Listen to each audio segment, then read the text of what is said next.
That is delicious. Everybody, it is 7 o'clock on the West Coast. It is 9 o'clock in Jocelyn, Illinois. And it is 10 o'clock in Cambridge, Massachusetts. This is We'll Do It Live. It's We'll Do It Live. On tonight's show, Christian James Hand, Bill Starkey, musical performance by Steel Rod.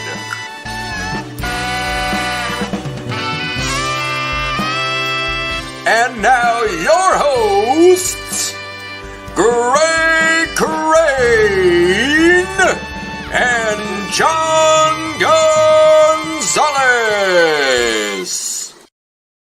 What an intro, everybody! And he's dabbing. Is that dabbing? I think it's dabbing. How the young kids do it. Mm-hmm. It's how the young kids do it. That's the way they do it. Everybody, it's our 15th show. Welcome in. Jonathan, how are you, sir? Is that right? Yeah. I'm doing well, sir. Yeah. Bouncing back from a back injury, so I feel good. I know. How you doing with your question mark spine there? Surprisingly well, all things considered. Considering 6 days ago, I was sitting as still as possible, trying not to move a single muscle in the lower half of my body, while guzzling Coors Banquet beer so that it would kind of numb the pain. How much numbing does Coors do? It actually doesn't do a whole lot. It took a lot. I walked into that place with 20. I think I left 14 down, and it's still I was in hell. It was bad. That's called self-medicating, my friend. Bad. We do not condone that. I think I look fatter on this particular computer. I think somebody just dropped a bunch of dishes in your house. Somebody getting ice. They know the show starts at 7, so this is when everybody has to come out and announce their hey, by the way, yeah, John's kids, they got to be on the show somehow. They were all pissed when they couldn't help me with the intro yesterday. So they got to come in and play tuba. Oh, there they go again. They got to play tuba. They got to, have a screaming contest. Yeah. But I tell you, who is that? Who's that making all the noise? Who are you? Identify yourself. Oh, it's the youngest one. I can't yell at him on the air. Of course. Yes, you can. Yeah. Of course you can. Well, ice machine aside, we have a tremendous show, everybody. Tonight on the show, we're going to welcome in, for me as a Kiss fan, and for John as a Kiss fan as well, we have Mr. Bill Starkey, who is the founder of the Kiss Army. I'm freaking out. This is going to be really, really cool. Our great friend Christian James Hand is going to be in here to talk all things music, and we have a great musical performance from Mr. Rod Pantoja, and that's going to be really, really cool. You know him from Steel Rod. So the show is jam-packed tonight. I mean, last week's show, we went into it just totally by the seat of our pants. Like, we went into it like not knowing what we were going to do. And it was awesome.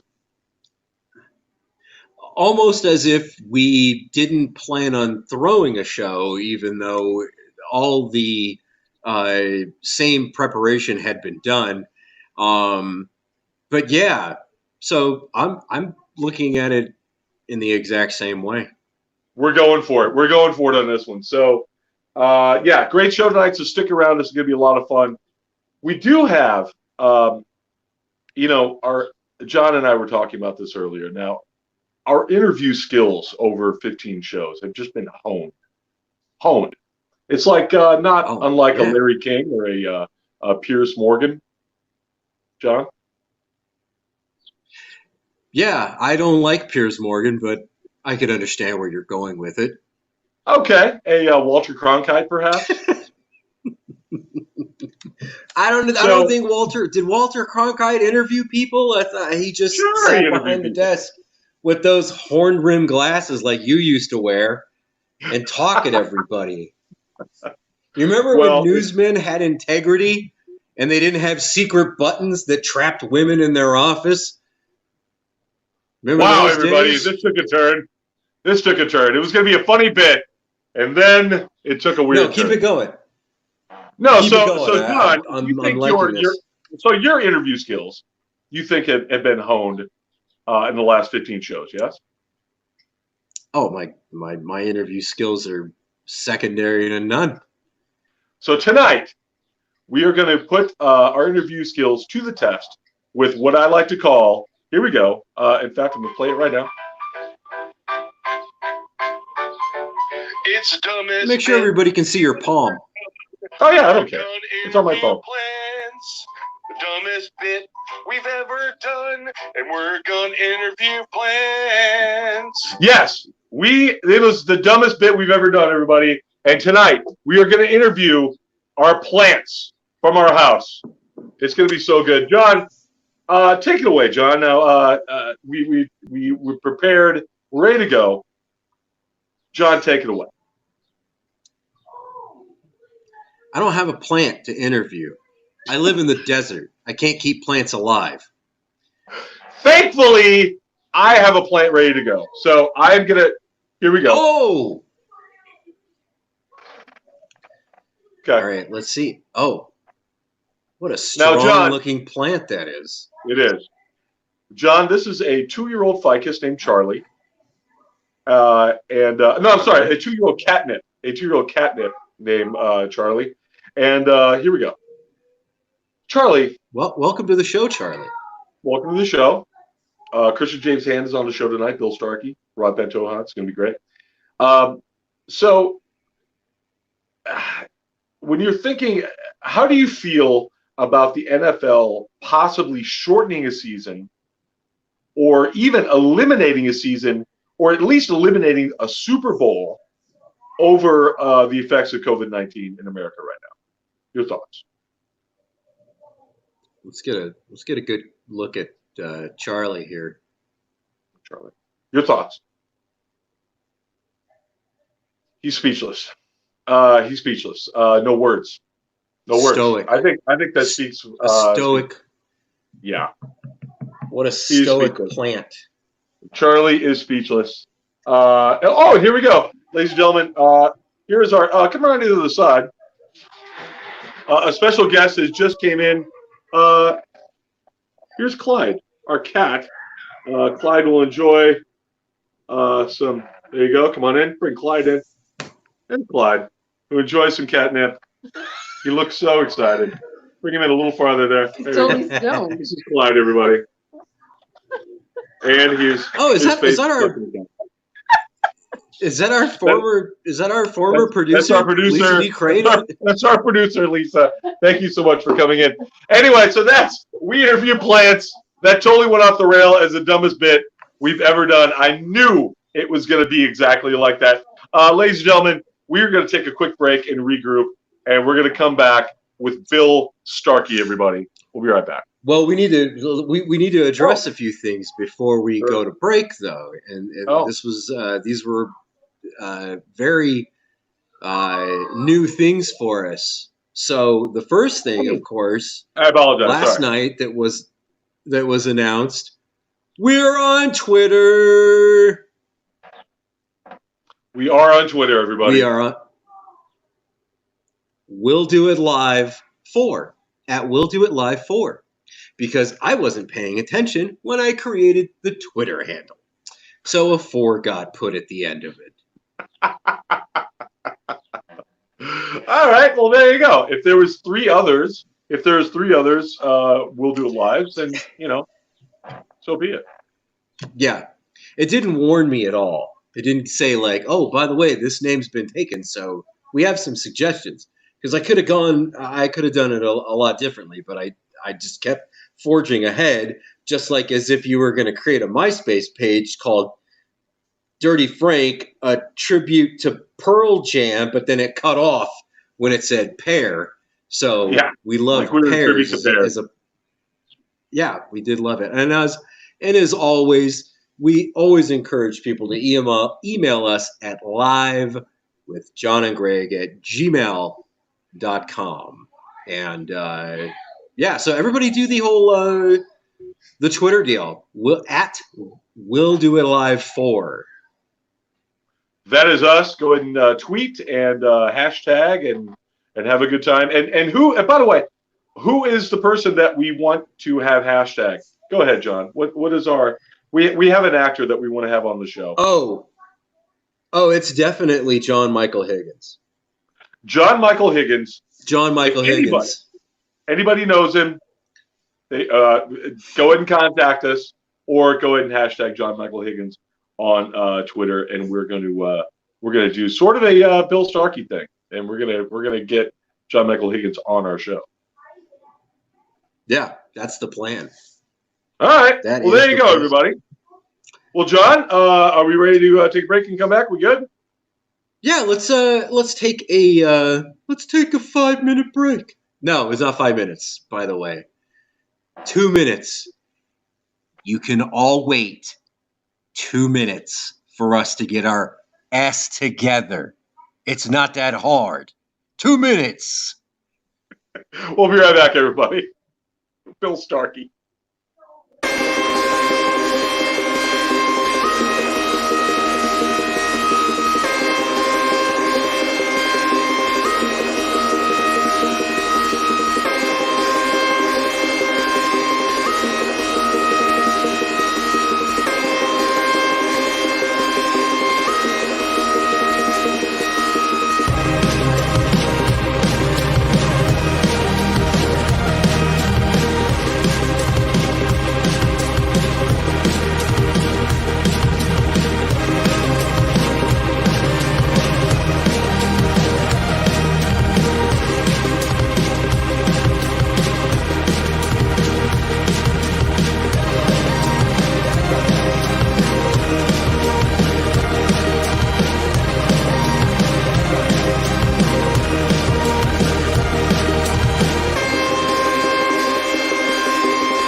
We are back, everybody. Thank you so much for sticking with us. Thank you so much for sharing and liking our show. Right now, I am so excited. Hopefully, John is here. John is around somewhere. I'm here, buddy. Oh, there you go. No, I'm here. I'm here. Okay. I was scared that I didn't have you with me. Right now, we're going to welcome our good friend, Mr. Bill Starkey, into the show. Everybody, Bill. Hey, Bill.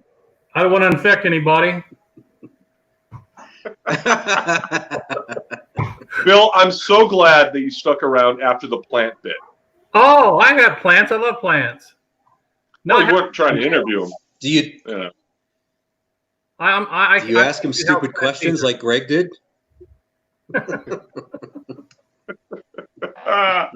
Man, oh man! So everybody, this is Bill Starkey. For those of you who don't know, and you should know, Bill Starkey is the founder. I'll say founder, right? Founder of the KISS. Co-founder. I had a co-founder with Mr. J. Evans of the KISS Army in 1975, and we'll get into that. And I definitely want to have you tell the story that I'm sure you told 6,000 times, but right.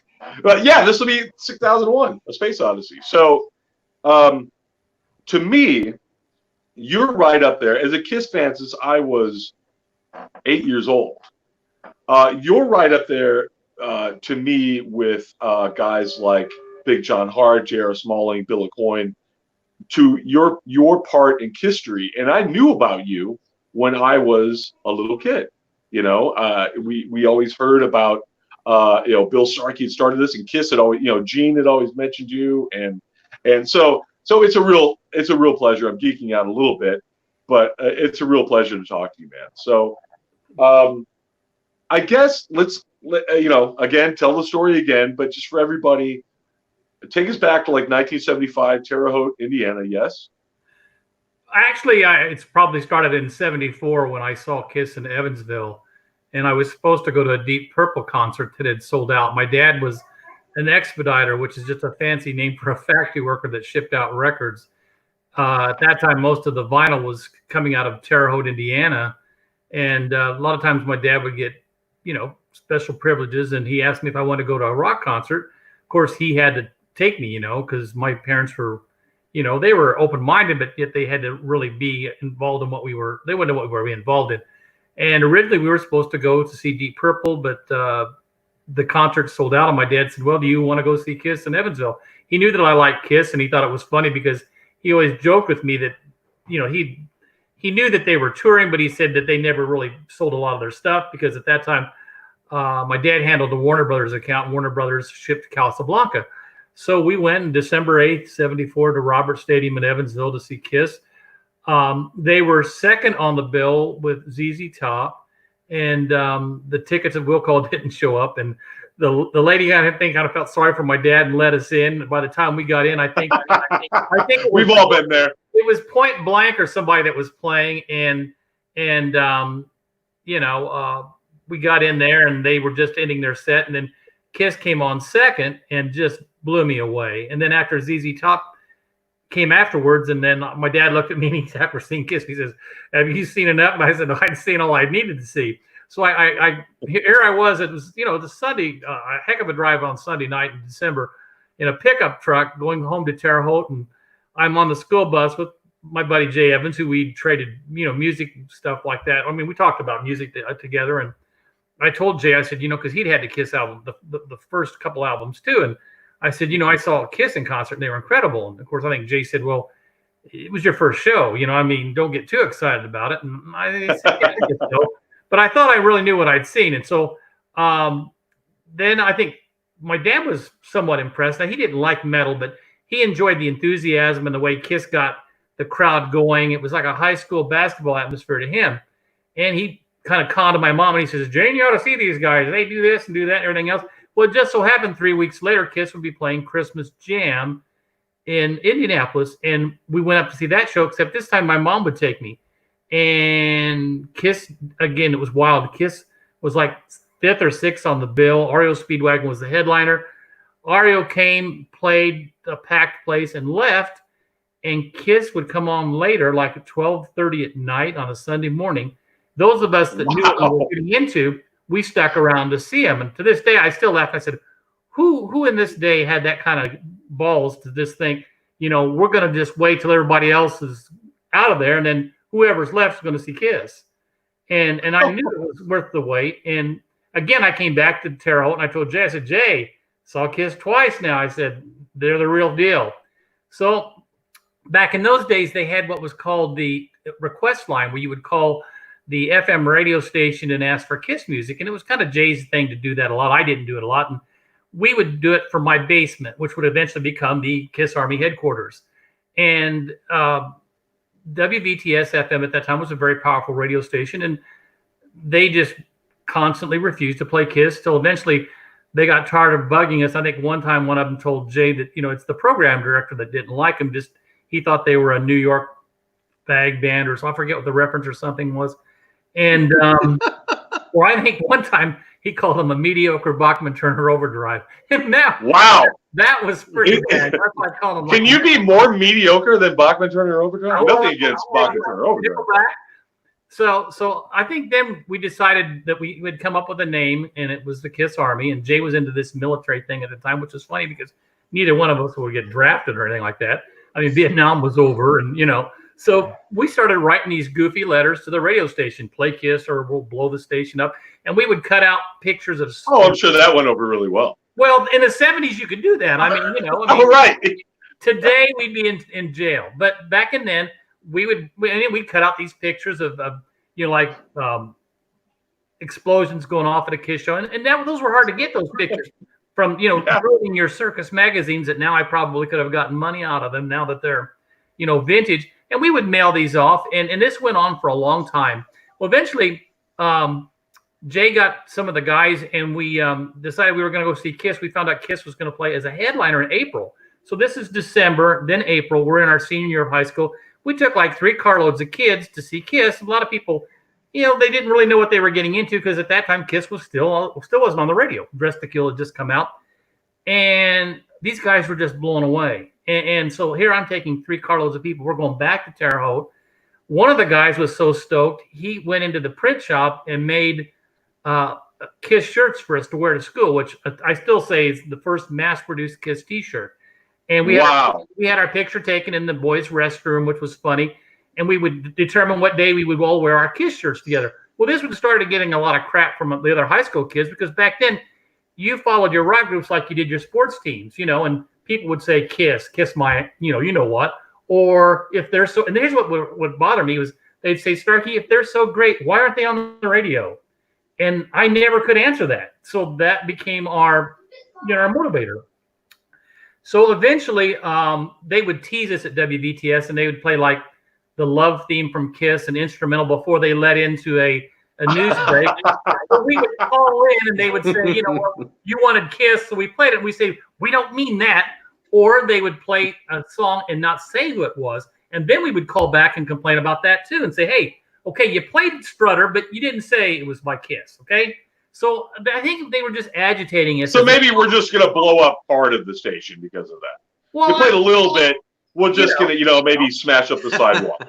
And so I think at that time another radio station was coming up, WPFR, and they started to play Kiss, which was kind of helping our cause. But I think the real turning point was in September when Kiss Alive came out. And I think at that time, I think the band had announced that they were coming to Terre Haute in November. And Kiss Alive was just going crazy. Well, eventually BTS had to start playing Kiss Alive. Then they got a hold of me and said, hey, you know what? Bring your albums to the station and we'll make copies of them because we burned all of our Kiss albums. Fine. So I had no job, so I borrowed my mom's car and I said, hey, can I go to the radio station? Well, what are you doing? She goes, I'm doing this Kiss thing again. And she's like, go on, Kiss, So I took mom's car and down the radio station. They made their copies and all that. Well, eventually, Rich Dickerson, the guy who I feuded with, came up with the idea that he said, you know what? He goes, those stupid letters you guys wrote all year. He said, why about 2 weeks before the show comes, you write those letters again, and I'll read them off every day at 5 p.m. And we'll call it the Kiss Army letter of the day, and we'll do it right up until the show.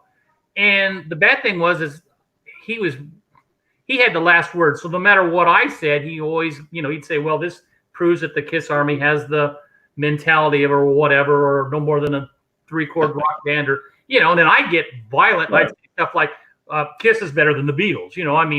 We'd go back and forth, all this. And he was doing Howard Stern type talk radio stuff, trash, before Howard was even doing it.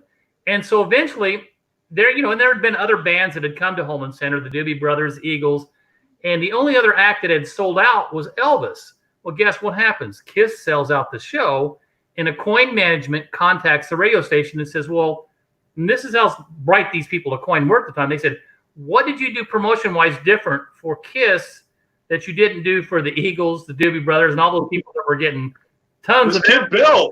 Kid Bill that wants to blow us up. They said there's this idiot kid in this basement that calls himself Army. And they said, we want to meet that guy. And then when they told me, I was like, I don't think I want to meet Kiss.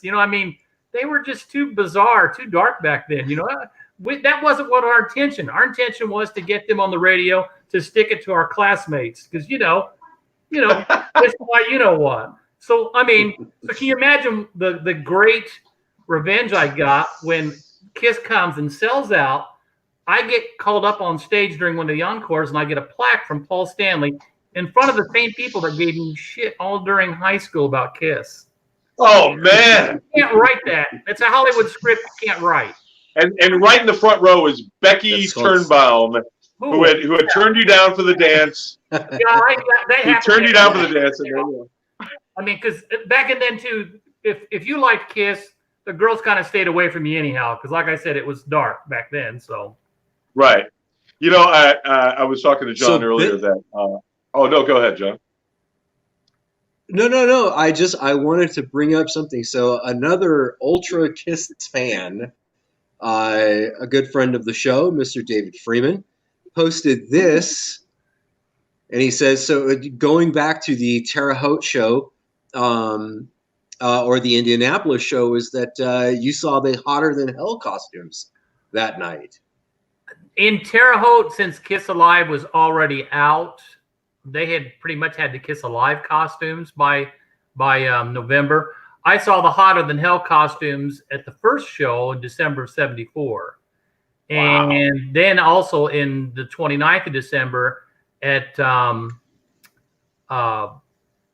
Indianapolis. And those shows were incredible because, when you're an opening act, you don't get a lot of the stage lights and stuff like that. And I thought that was kind of funny because Kiss was using the white lights instead of the colored lights. But to me, it was to their advantage because the way the black and silver went off and with the face paint, it was much better than using the colored lights because, I mean, that was just, enhanced everything more. And they were always, and I still say to this day, they were one of the loudest bands I ever heard.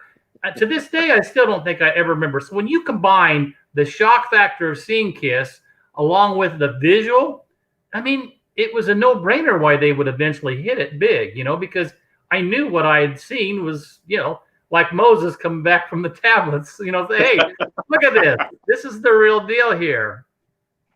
So you get on stage, you have your moment, you get the plaque from Paul. By the way, do you still have it? Of course you still have it. Oh, it'll be buried with me. You want to go downstairs and get it or what? Do you have it with you right now? Yeah, I can get it. All right. Before the end of the show, we're going to come back and we got to see this. You want to get it now or at the end of the show? Okay. Well, yeah, grab it, and then we'll come back because I got to see it. All right. Oh, no. Well, all right. John, to be honest, I meant we'll come back and then he'll have the plaque. But that's okay. I'm excited to see it. No, I think I know exactly what happened here is that he clearly heard you say, yeah, go ahead and get it. And before the end of the show, we'll bring it back. Oh, look how fast he came back. There it is. Oh, man. Let's get full screen on that. There you go. Oh, my God. That is amazing. Very cool. Wow. I am so excited to see that. I cannot even tell you. There's some of them out there. I mean, the guys at Cadillac got them. That is incredible, man. So you have this moment, and so at what point does it become like a job? I was under the impression it was a job because when we were planning the promotions from my first contact with Coin Management was on my birthday, actually November 10th. And they led me to believe that I was doing this promotion because the Kiss Army was going to be run out of Terre Haute, and I was going to be the, I guess they gave me the title Commander-in-Chief. I didn't know. I think at the time I was calling myself the President. I mean, they asked us to make our own logo. We tried. They didn't. They instead went with this. Right. And they told me to get my own post office box. And I was under the impression I was going to, I have it actually in writing. It's in Paul Stanley's first book, the letter that they wrote me that said that they were looking forward to meeting me and starting the Kiss Army in Terre Haute. So I assumed that I was doing a job. I was a sickly fanatic fan. I mean, I needed to be woke up later on because I would have killed for those guys. I mean, that's how easy it was for me to, do this kind of stuff. And of course, a lot of that stuff would go to your head because when you think, well, I got this far being that way, then I could do it again with somebody else. You know what I mean? Because Sure. I would mess around with the radio stations even after I'd gotten my way, thinking, that it was my job to police them or something, With other bands, you had Hot Tuna and Loving Spoonful. You're surrounding the station for Loving Spoonful, and there's 9 people. You're like, hey, what's happening? Hey.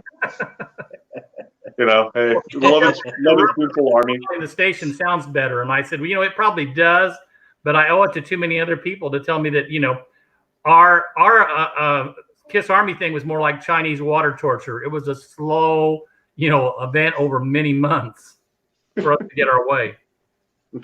Well, man, I you have such a huge place in history. That's right, I said it. That you'll forever be in the history of Kiss, which is so amazing. Yeah. What's going on now? What do you do now? I'm a school teacher, and the cool thing about the age of the internet now is people can Google me, and my students know how to do that. And it's not uncommon to sit there during a study group and one of the kids say, Mr. Starkey knows Kiss. And I have to correct them and say, no, Kiss knows Mr. Starkey.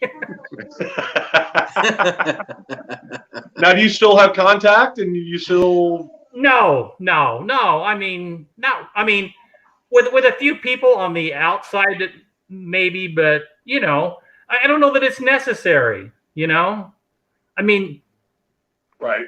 I don't know that it's necessary. So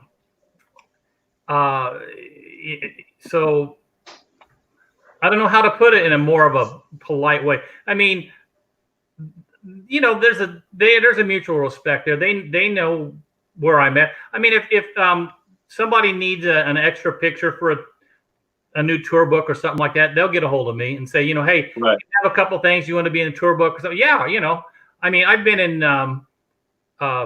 so many things that it's amazing. Kistry 1, Kistry 2. I don't know, at least 3 of the VH1 things that they did. So, when people call me and stuff like that, but no, I don't. I mean, Gene and Paul aren't going to stop mowing their lawn and call me or whatever, and that's fine because they do their own thing.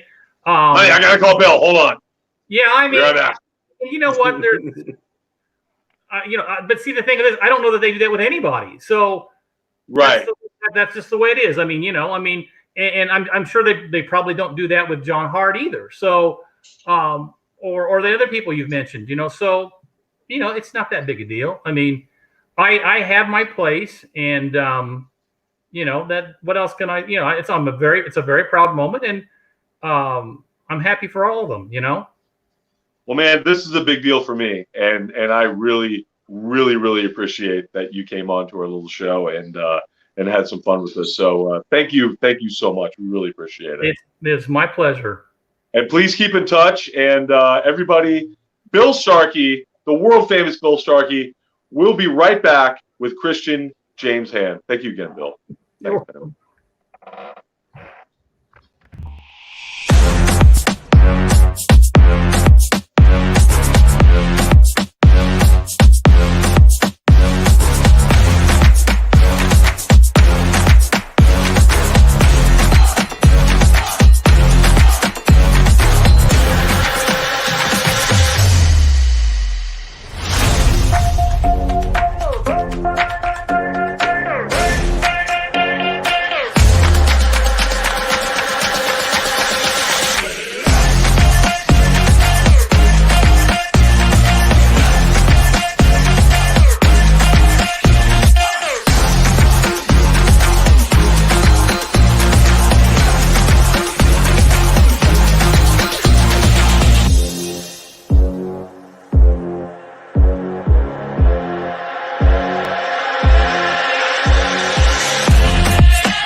Everybody, we are back. Wow, that was really cool. Thanks so much for sticking with us. We'd like to welcome in to the show right now. You know him from The Session with Christian James Hand. You can find it at www.thesessiononair.com. Please welcome Christian Hand, everybody. Hey. Hey. You know what I like? Hey, what's happening? I like being interviewed by two guys that look like they're waiting for a fucking Al-Qaeda head beheading video. That's what I like. This looks great. Is it the background? Is it the background? It's pretty fucking close, I'll be honest with you. Like, it's a little disturbing. I expect at any point one of you to lose your heads. I'm being fed very well. They're treating me very good. It still might happen to me. Yeah. I don't know which one. Yeah, I mean, like it's only, what, 7:30? It's only 7:30, man. Happen at any point. What's happening? You look very cozy. Well, you know, I decided I didn't get the email about the stupid dress code, so I missed out on that. So I just look like I look like I'm the valet car. I look like I'm parking cars in the garage, and you guys are seating people. So well done.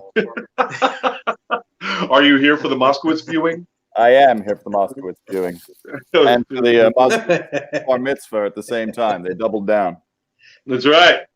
What's happening, man? Thanks so much for being on our show. You're welcome. I apologize for the bananas. It's amazing that in a lockdown when nothing's actually going on, there's enough going on to stop you from being able to honor your commitments to people. So I apologize for that. No. What? So you were doing a record last week? Yes, I was doing socially distanced mixing, which is very strange when you're sitting in my apartment recording, and I have to sit at the desk while the guy from the Killington sits 6 feet behind me with a mask on, and then when it comes to listen to the mix, he has to sit in the middle, and I have to go and sit 6 feet behind him. But we've worked it out, and he wanted to get the records. He wanted to get it out by August 1st, so. It went on longer than we thought because he's the guy who delivers you 80 tracks of guitars. Wow. And you then have to go through each one. 80 tracks. Yeah, and the best part is that he records in Logic and I mix in Pro Tools, so he has to export it as a stereo track, and then I have to go through and I have to mono the stereos, make 2 mono tracks, and then delete one side of it. So imagine doing that for 80 tracks of guitar. Oh God! So you definitely didn't have time to. Yeah, and by the time you're done doing it, you get like $4.36 an hour without your fucking parking being validated. So it's great. It's great. So go into music, kids. It's a great industry. You'll really succeed. You'll succeed beyond your wildest dreams. I promise you. Do you get a chance to play anymore? I mean, oh no, go ahead, John.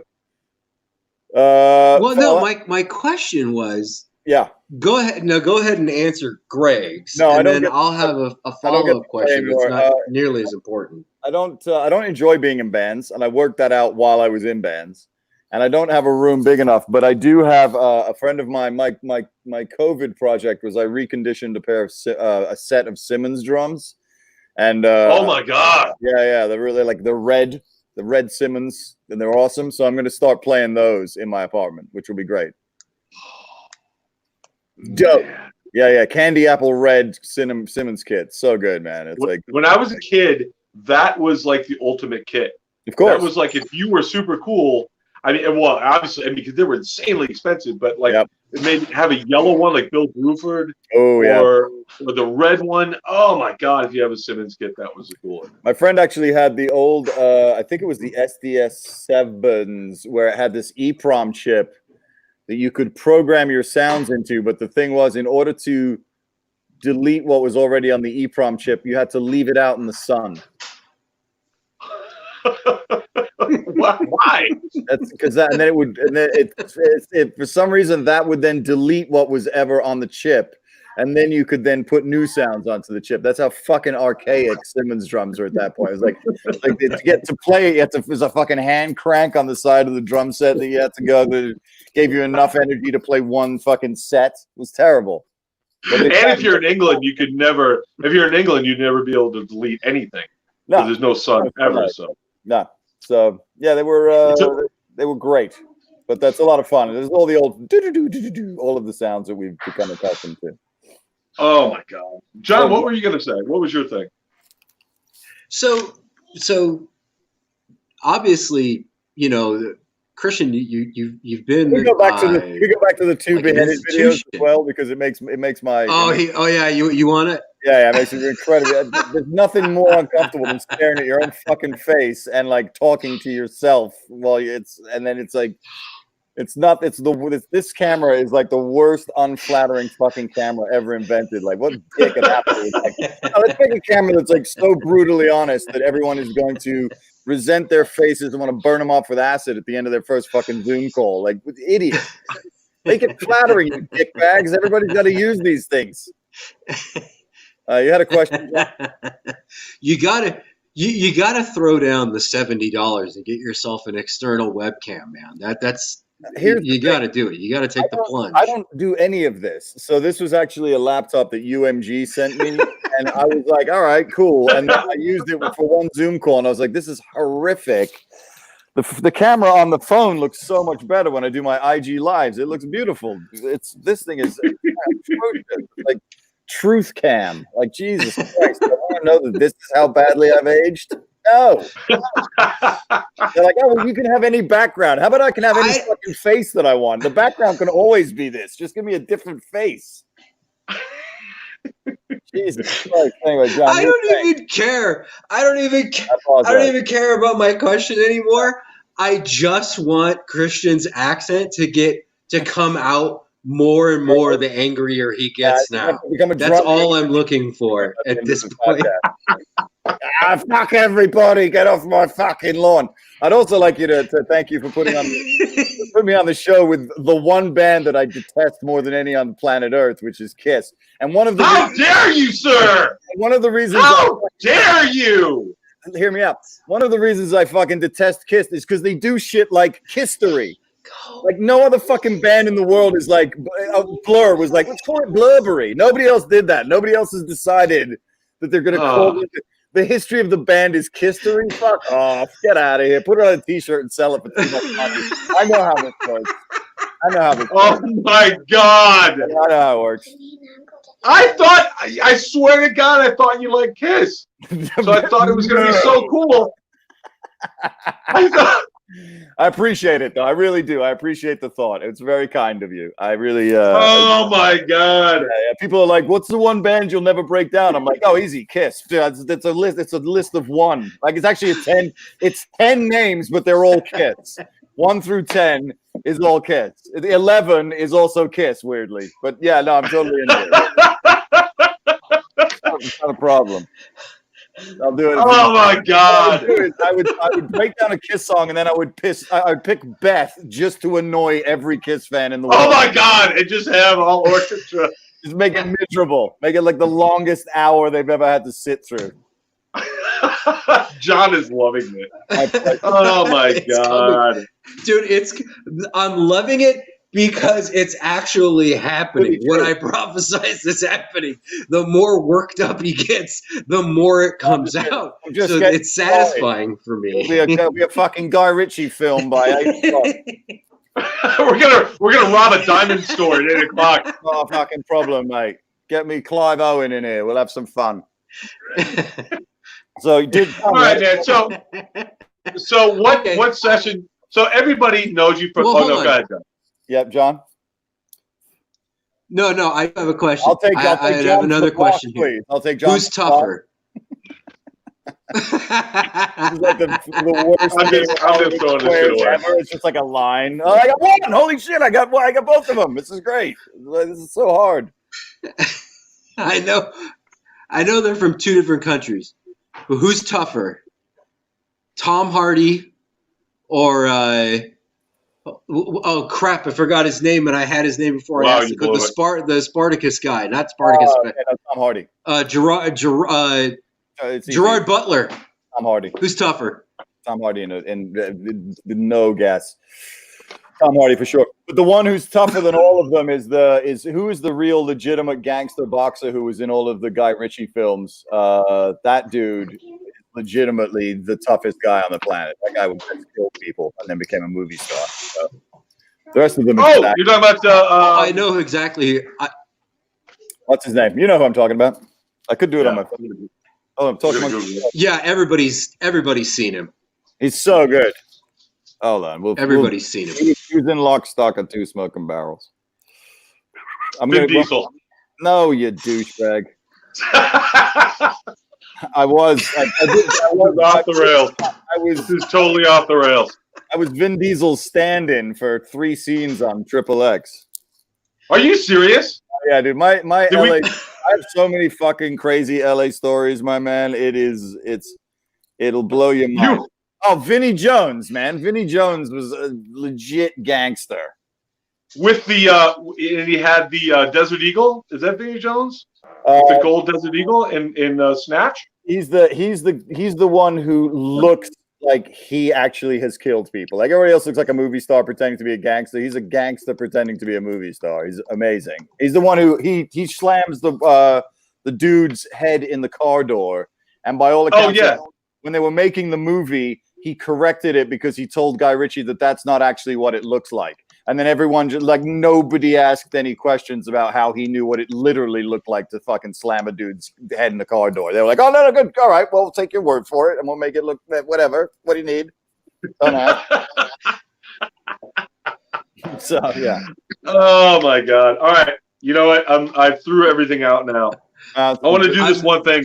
John, and back to John. I'm trying to bring up Vinnie Jones right now. I'm trying to bring up Vinnie Jones right now. Give me 1 second. Vinny is a so Christian. And if if it does what I 3 things. Yes. In the Thunderdome, Leif Garrett or Mrs. Garrett? Oh, Mrs. Garrett. She fights 30. I was absolutely going to say that. Can't be trusted. I would say Mrs. Garrett in second in 2 rounds. Yep. Buddy Rich or Richard Branson? Oh, Buddy Rich. Because did you ever hear that tape of Buddy Rich yelling at the dudes? Oh, no beards, no mustaches. And the best part about the no mustache is when he asks the dude on the bus what that is on his face, and then you hear this quiet voice go, "It's a mustache." And then Buddy Rich is like, "I fucking know it's a fucking mustache. How many times have I told you nobody in my band has a fucking mustache?" And then he proceeds to give himself almost a heart attack over the mustache. He's like, "Man, what's that on your face, sir?" "It's a mustache." He's like, you turn me into the union. I don't care. Okay, ShamWow guy in the Thunderdome. ShamWow guy versus Flex Seal guy. I don't know. I think the ShamWow guy's got moves. Right. He's got moves. He's already squirrely. Yeah, he's primed for it. Yeah, he gets the Flex Seal guy down to the ground. I think it's going to be good. Flex Seal, though, he's got a lot of weapons. He's got a lot of stuff. That's the thing with the ShamWow guy. It's the wow factor of the ShamWow that'll beat him every time. Well, it's in the name, man. It's in the name. Thank you. That was John. Did you get that picture? No. You know what? It's not popping up the way that I want to, so I won't be able to share it. But we will post a picture of Vinnie Jones. Yeah, we got to do it in Christian's honor. It's badass. So, Christian, I want to talk about the session. So, what do you have coming up? Everybody can find you on Instagram at King Trut live. 11 a.m. Monday through Friday. 11 a.m. Pacific time, Monday through Friday. I actually have to move the antenna. I'm now doing it on the Session on Air Instagram page due to the fact that I had in one 10-minute beginning of an Eagles song, I had 5 takedowns in a row from Don Henley and the crew. But a recent development is that John Mayer has become a huge fan, and he's now talking to the folks. So we're now talking to the folks at Instagram about me being able to legitimately do this with them. So that's a big move, thanks to John Mayer, which is very interesting. So John is a very, very, very cool guy, very funny. Lovely guy. He sent me a very, very lovely gift as a thank you for what I'm doing, and he's got a bunch of people in there, and because I do 11 a.m. every weekday, and then occasionally I'll just show up at night at like 8 o'clock Pacific time and just fucking get high and do whatever I want and jump from drummer to drummer. We did drummers one night. It was amazing. We just did drum tracks for 3 hours. But the easiest thing to do is follow the sessiononair.com and then get the little notifications when I come on. What do you got coming up? I don't know. That's the best part about it. I don't have a fucking boss. Something from Lick It Up, maybe, or Animalize. What I was gonna do was Beth Monday through Friday, but just spend an hour on each track. So you get over the course of the week. It's a Bethathon. It's like the worst week of programming ever. God, man, this has been so much. Okay, before drums on Beth. Does Beth play drums on Beth? Who plays drums on Beth? Nobody. Nobody plays drums on Beth. There's no Beth. There's no drums at all on Beth. You've never heard the song. No, You've never heard it. Isn't that just their? You just threw the name out. Acoustic guitar. What is it? Acoustic guitar. And yeah, string? that's an acoustic guitar, but yeah, acoustic guitar, piano. No makeup. Sellouts. Oh my God! This totally went off the rails. They couldn't hold the conceit together for their entire careers. Gwar has never done an album without fucking costumes on. I'll tell you that right now. Jizmak Dagusha and Gwar right there. Well, you join the Gwar? What is Gwar's Beth? That is my question. What is Gwar? Do they have a Beth? They don't have a Beth. I'm gonna find out. Because they committed to the fucking bit. They committed to the bit for their whole careers. That's a fucking artist, my friend. Gwar is artistes with an E.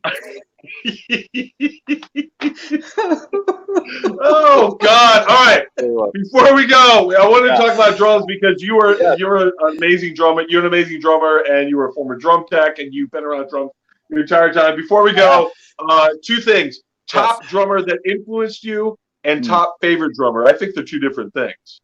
That's a very good point. I would say that the number one most influential drummer is Phil Collins, for sure. That's the guy that made me want to take up the instrument. And then I think that my favorite drummer to watch play is Danny Carey. Wow. Yes. Ooh, from Tool. Very nice. Yeah. It's beyond being a drummer. You know, it's really quite special what he's doing. Like the modular keyboard stuff that he's tapping, and it's just fucking craziness. I would go. If I would say probably Frankie. Well, I want to say besides Eric Carr, Peter Criss, put that aside. Those guys drummers. I know. I knew you were going to say that, and that's why I put it aside. What did that's why I didn't even want to say anything. The shaker on Beth. I didn't even want to say anything. Does the shaker have makeup on it on Beth, or is it a naked shaker? Is the shaker without the makeup because you want it to be credible? It's like, no, I'm an artiste, man. I just fucking give me an egg shaker. Don't put any makeup on it. Egg shaker. I would say Phil Rudd. Ooh, solid. Growing up was a guy, my favorite drummer of all time is Jack Irons. Wow, that's he's actually doing some really cool stuff with like percussion groups and shit. He's no joke either. Man, Jack plays so, and it's a compliment, but there's a little bit of like he played behind the beat. Of course, like he'll throw out fills that don't really kind of make. Yeah. Sometimes you look at it, you're like, does that make sense in the song? And then you listen to it, you're like, wow, that was so like loose. And anyway, well, wow, what a good. The track that did that for me is when you listen to Stevie Wonder's playing on Superstition. I mean, Stevie Wonder's performance on Superstition is absolutely breathtaking, man. And I did Bob Margouleff and I did Superstition at NAMM when I saw you in the country of Yamaha. Right. At the hotel where you decided that you were just going to own the hotel again, as you do every year. And Yamaha's got like such big dick energy and it's ridiculous. Everyone else is like, oh yeah, no, we got what we did is we got an 18-wheeler in, and then we built 3 tents, and Yamaha's like, yeah, fuck you. We just took the first floor and then gifted the gift shop back to the hotel and let them have that. We're like, no, you guys should have the kitchen and the gift shop, but we want fucking everything else. And we're gonna sell. Like the best thing about the Yamaha booth is it's like drums, piano, water skis, jet skis. That's a boat. Water skis. Like it's like the Yamaha booth is like the fucking. It's like an RV and boat show that they put instruments into. It's like the craziest thing I've ever seen. It's amazing. I'm like, I want to buy a drum set and a piccolo from the same company. And oh my God, a harp! I definitely want a harp. But I'll tell you right now, if I was in charge of Yamaha's Namaha setup, what I would be doing is I would have at least one corner where I would have shipping containers, just to show that you can do it. You know what I'm saying? Because no other company there's no Meinl, Tama, nobody else has shipping containers that they're selling, and you guys are into the shipping container world as well. And you should just have one big, huge, bright red fucking shipping container, so everyone can just look at it and be like, "Holy fuck, does Yamaha have shipping containers at NAMM this year?" And it'd be like the talk of the fucking town. Lights on them and everything, lights, flat. Yeah, nobody could have like laser presentations, like the date, like lasers on them. You like unveil it out of like a big silk Yamaha thing, and you pull it up. And it's a huge red fucking shipping container with smoke and lasers, and everyone's like, "Holy shit!" Yamaha's like, they don't give a fuck anymore. They don't care. Oh my God! The greatest thing I've ever seen. They had a harpsichord playing, and then a fucking shipping container, empty. Didn't even have anything in it. It was amazing. But anyway, I did Superstition with Bob Margouleff, and he was telling me to get back to the reason I talked about Namaha.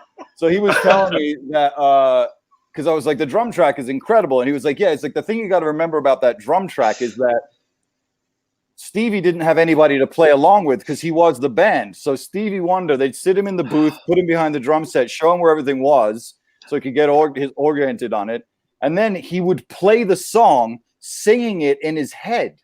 There was no guide track because he was the dude who was the band. So all of those songs are him just literally being like, superstitious, and singing it and doing all these crazy drum fills and all that fucking shit. And on top of that, knowing where the verse, chorus, bridge, chorus stuff is without a click or a guide track. 3 takes for Superstition. It's unbelievable, man. And it was a really great moment. Like at the end of the bit, like Bob Margouleff, he like puts his hand on my arm and he was like, "Hey, do you mind if I say something to everybody?" And I was like, "Yeah, man. Like I'm right after this. We got to go to the Yamaha floor because they're doing they got like 3 big blenders. They got a blender at the Yamaha booth that will blend an iPhone and also play a sharp C that is so pitch correct. It's amazing." So he was saying, it's like, it's incredible. It's like one of the things that happens really rapidly when you hang out with Stevie Wonder is that you realize that you're in the presence of somebody who's been touched by the hand of God. And it was like this moment where you were like, of course, like if anybody knows that, it's this dude, because it was the 3 of them made 6 albums in a row. All 6 of that fucking prodigious output bit is all Bob Margouleff, Cecil, and Stevie Wonder. It's 3 dudes, and then just calling in horn sections and everybody. It's absolutely amazing, dude. Amazing. Like that guy's career, like Bob Margouleff. And then I just found out he did Devo. Oh, whoa. He did Whip It. He did all of that first record that had all the big hits. It was Bob fucking Margouleff. Anyway. By the way, I'd like to congratulate Yamaha real quick. I just want to congratulate Yamaha because I will tell you this. I bought a DW drum set, and I regret that because I can't tune the fucking things to save money. I don't know what degree you have to have in audiotronic manipulation to get a DW drum set to fucking bong without sounding garbage. Yamaha is so much easier to tune, and I wish I'd bought a Yamaha drum set. Well, thank you, sir. We appreciate it. I do, however, have a Yamaha blender that is absolutely unbelievable. Blends an iPhone. And incredible. The smoothie. Wow.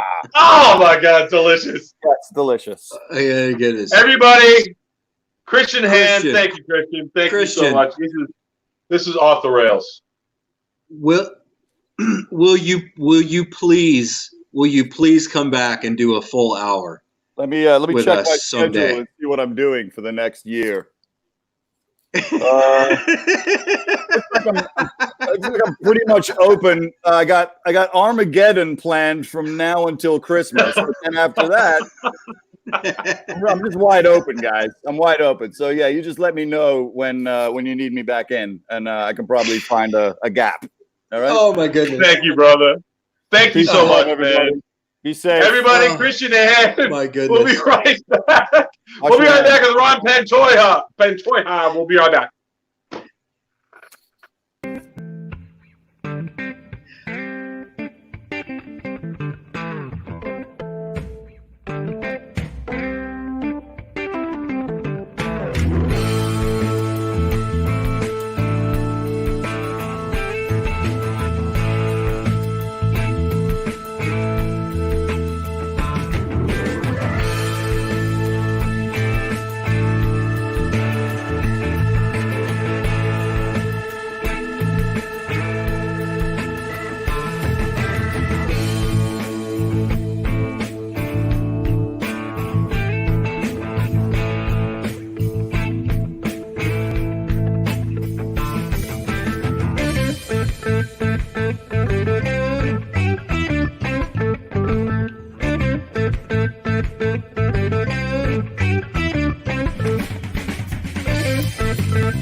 Everybody, wow, this show has been crazy. So we want to bring in right now our musical guest. You know him from his band Steel Rod, Sing with Steel Rod.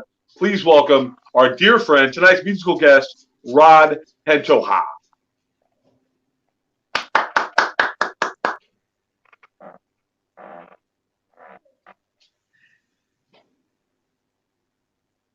No, we can't hear you.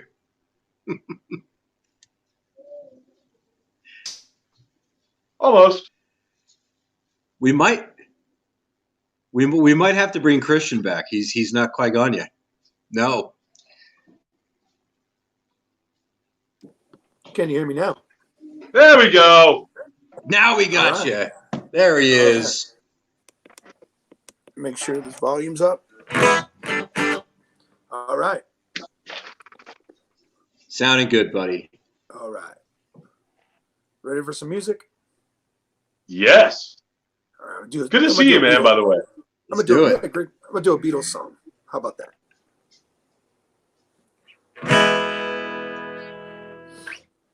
Here we go. With all the stuff going on, man, I haven't played in a while.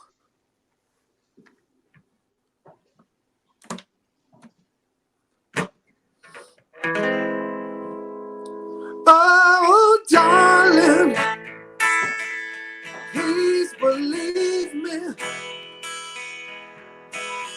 I'll never do you no harm. Believe me when I tell you, I'll never do you no harm.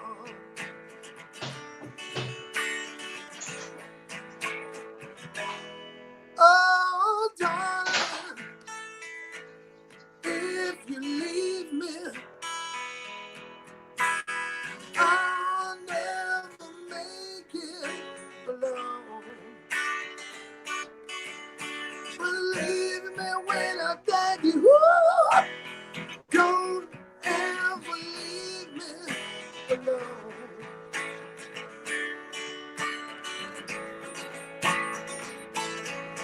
When you told me you didn't need me anymore, well, you know I nearly broke down and cried. You told me you didn't need me anymore, well, you know I nearly broke down and died. Oh, darling, if you leave me, I'll never make it alone. Believe me when I tell you, I'll never do you no harm.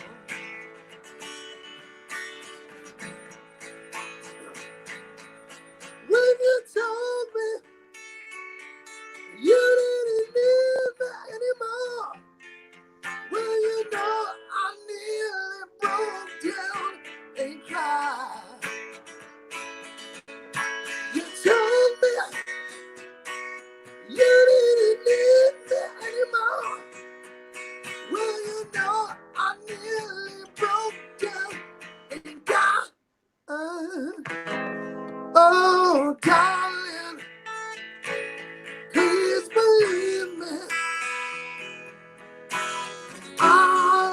never let you down.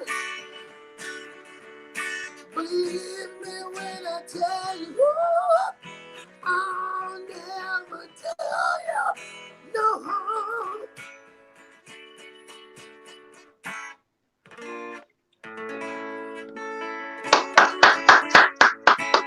Rod, everybody.